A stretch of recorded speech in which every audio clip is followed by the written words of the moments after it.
Hey everybody, Joe Joseph here for thedailysheeple.com, and this is your news shot. The Washington Examiner asked a question about the fate of the super secret $1 billion military satellite that just came up missing after launch the other day. It says, where is Zuma? What is Zuma? And what went wrong with Zuma?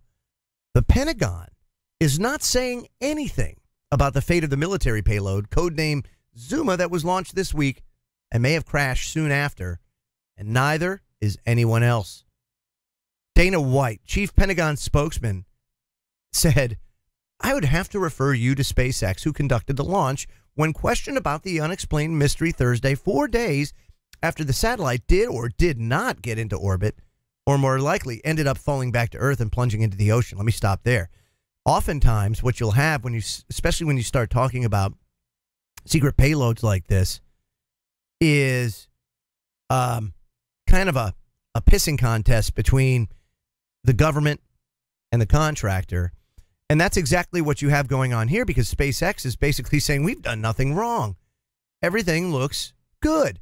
Says a reporter from Bloomberg, who was among the first to report that something had gone awry with Sunday's launch, was aghast that the Pentagon briefers were refusing to give even the barest details about the mission. Quote, I'm sorry, this is a $1 billion satellite, and it's been 4 days. Was it a success or a failure? Tony Capaccio, president of Bloomberg, actually questioned this, and he says, what's the fate of the satellite? General Kenneth McKenzie, the director of operations for the Joint Staff, said this, quote, I'm done. We're not going to be able to give you any more information. That's it. It's funny because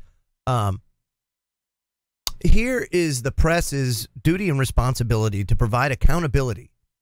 You know, that's what they are. They're the fifth estate. And what ends up happening? Stonewall.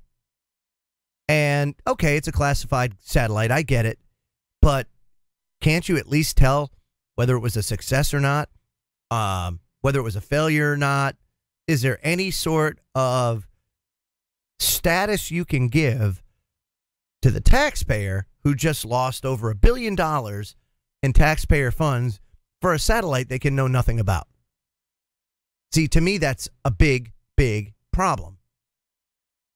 And it goes on to say, I'm asking you, from an accountability standpoint, this thing went bump in the night somewhere and nobody knows what happened to it. You're the government. You paid for it. You're the overseers. And you're asking us to go to the company who might have been partially responsible for the problem? Capaccio's asking this. White says, I understand, and given the classified nature of all of this, that's the answer. Very interesting. Now, SpaceX appeared to show a picture-perfect launch from Cape Canaveral. As a matter of fact, even the Air Force had congratulated them on such a job well done. But by Monday, various space monitoring sites were reporting that the satellite was not in orbit. So SpaceX has said the Falcon 9 rocket did everything correctly, but cannot provide any more details because of the classified nature of the payload. Very interesting how SpaceX is in a conundrum, if you will, because they can't talk about it because it's secret. So if they were to defend themselves in any other way, I guess they would be in violation of that non-disclosure agreement. The other thing to understand, too, is these companies, there's only two of them, if I remember right. You have the Atlas rocket that's fired by a partnership of Boeing, and I can't remember if it's Northrop Grumman or somebody else, but you have that partnership, and then, of course, you have SpaceX. Those are the two companies that are certified to do classified satellite launches.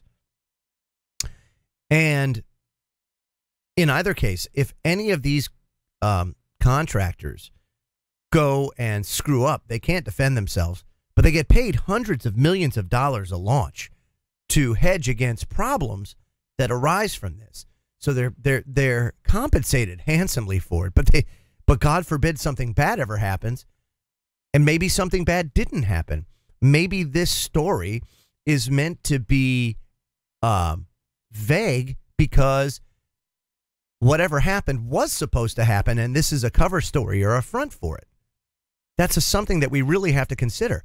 What if it's being billed as a spy satellite launch, But in reality, it's not. It's something more different than that. Perhaps it's a satellite killer that got put into orbit that moves, that doesn't get put into safe stationary orbit. That's why you can't see it. That's why it's not put into position of where they say it was going to be. And now this thing is up there that has no evidence that it burned up in the atmosphere. All the rocket components came back to Earth that were supposed to come back to Earth. Everything operated the way that it was supposed to, according to SpaceX. So could this be one of those satellites that were put into orbit that can move position to either fix or destroy other satellites? We know that AI is ever present and that we do possess the technology to, at a minimum, do something like that, if not more. So I'm going to go with it was probably a success, and that they're probably hiding what got put into space, and they're using SpaceX as that shield, if you will, to say that, oh, yeah, the rocket failed, and we don't know where the satellite is, and we're looking into it, when in reality, it's exactly where they need it to be. Everything happened the way it was supposed to, and they're just keeping SpaceX in the dark because they don't need to know, and SpaceX can't tell you anyway, so done deal. And I think that's exactly what's going on, because when has the government given us any reason to trust them? Any faith you put into the government is blind, because they've given you no reason to have faith in them. And that, my friends, is the God's honest truth. I'm Joe Joseph. This was thedailysheeple.com's News Shot. Feel free to comment below and visit our website at thedailysheeple.com. # wake the flock up. Have a great day, everybody.